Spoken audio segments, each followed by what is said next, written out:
मोजे शिवपूर तालुका श्रावणबाळ जिल्हा लातूर या ठिकाणी आज गेली 5-6 वर्षापासून या ठिकाणी म्हणजे या हायवेवरतीच आमच्या गाव शेजारी गावालगतच अवैधरित्या दारू विक्री होत असताना गावातले आमची एवढी कुटुंब उद्ध्वस्त झाली या देशी दारूच्या व्यसनामध्ये. मग त्या व्यसनाधीनच्या म्हणजे कुटुंब उद्ध्वस्त झाल्यापोटी गावातल्या लोकांचा महिलांचा जास्ती करून सहसा गरीब कुटुंबातले जी मजुरी करून खाणारे लोक आहेत त्या कुटुंबातल्या महिलांचा एवढा उद्रेक आज झाला इथं की मग त्या ठिकाणी हा काय म्हणजे जाळ लावून देऊन काय म्हणजे नासधूस करण्यात आली. मग त्याच्या पुढे श्रावणबाळ पोलीस स्टेशनचे PI साहेब आले या ठिकाणी. आम्ही त्यांना लेखी निवेदन दिले.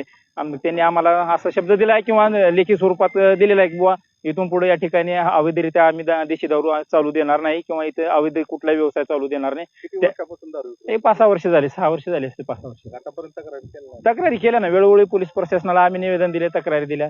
त्यांनी पण वर्षाला एखादी कारवाई करायची, काय जे गुन्हा होत होता दाखल पोलिसांनी पण केलं सहकार्य. पण आता शेवटी एवढा त्याचा म्हणजे परिस्थिती हाताच्या बाहेर गेली साहेब.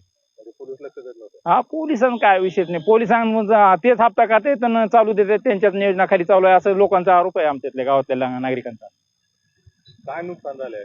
नुकसान काय परिस्थिती आता काय सांगा, तुम्ही स्वतः बघितल्यास तुमच्या लक्षात येईल साहेब. स्वतः एकदा तुम्ही आमच्या गावात एक बाईट करून बघा तुम्ही, म्हणजे तुम्ही बघा थोडंसं या प्रसार माध्यमाने जर लक्ष दिलं तर लक्षात येईल काय परिस्थिती आहे आमच्यातली. कारण 25-30 वर्षाच्या वयातली पोरं या व्यसनामध्ये मरायला लागली.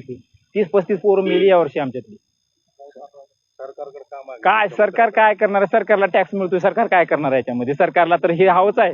उलट कसं आहे म्हणजे दुभाषी पद्धत आहे सरकारची. सरकार एका बाजूला मग ते दारूबंदी व्हायला पाहिजे, करतो आम्ही, ते विभाग आहे सेपरेट, आणि दुसऱ्या बाजूला म्हणजे टॅक्सच्या नावाखाली सगळ्या गोष्टी होणार. हातबल चालू आहे आम्ही सर. मी सूर्यवंशी शिवाजी व्यंकटराव. चालूच राहिला तर नंतर मग काय लोक जे करतील आता ते लोकांच्या मनातलं आपण काय सांगावं. ते महिलांच्या डोक्यामध्ये आता ते आक्रोश आहे. इथून पुढे जर चालला तर ते जो कोणी चालवणार आहे त्याला सुद्धा काय करतील काय सांगता येणार. तुम्ही पाहिले काय कशी परिस्थिती आहे.